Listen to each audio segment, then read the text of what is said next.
Évangile de Jésus-Christ selon saint Marc, chapitre 12, versets 28 à 34. En ce temps-là, un scribe s'avança pour demander à Jésus quel est le premier de tous les commandements. Jésus lui fit cette réponse. Voici le premier. Écoute Israël. Le Seigneur notre Dieu est l'unique Seigneur. Tu aimeras le Seigneur ton Dieu de tout ton cœur, de toute ton âme, de tout ton esprit et de toute ta force.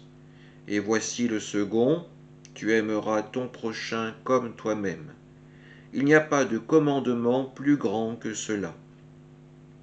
Le scribe reprit, Fort bien, maître, tu as dit vrai.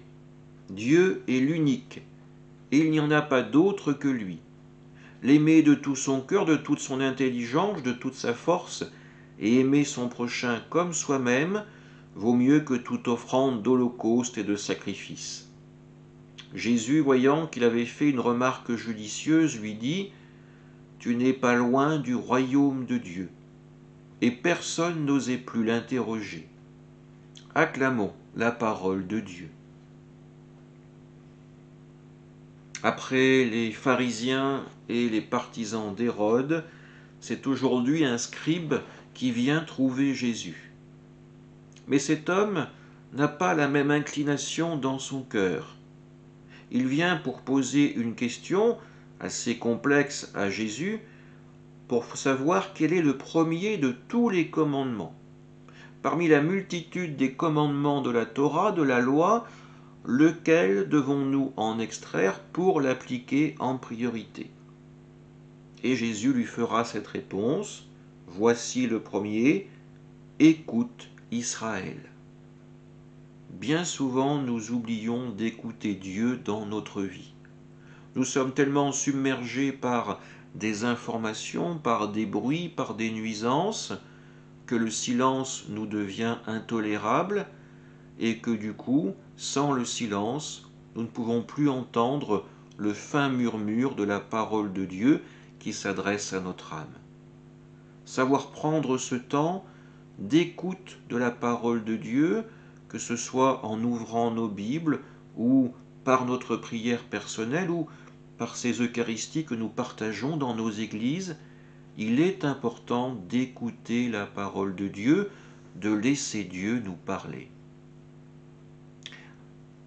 Le Seigneur notre Dieu est l'unique Seigneur. Tu aimeras le Seigneur ton Dieu de tout ton cœur, de toute ton âme, de tout ton esprit et de toute ta force, et ainsi tu pourras aimer ton prochain comme toi-même. Cet amour de Dieu, cette force que nous recevons de lui, nous ne le gardons pas égoïstement dans notre cœur pour nous-mêmes, mais nous le laissons se diffuser autour de nous. En nous sachant aimer de Dieu malgré nos défauts et nos imperfections, alors nous pourrons aimer aussi ceux que nous croisons dans notre vie, qui sont comme nous, qui ne sont pas parfaits, mais qui sont des enfants de Dieu, qui sont aimés par lui également.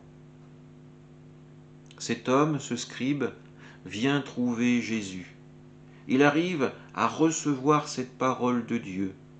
Il comprend que, finalement, le sacrifice du cœur vaut mieux que toutes les offrandes d'holocauste et de sacrifices qu'il pourrait rendre au temple de Jérusalem. Il commence à comprendre que la véritable relation avec Dieu ne se fait pas à base de sacrifices, mais simplement sur la base de l'amour, du cœur qui s'ouvre à la présence de Dieu.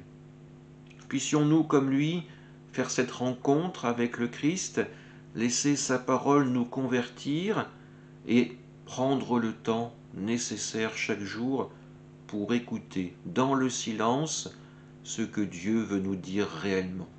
Amen.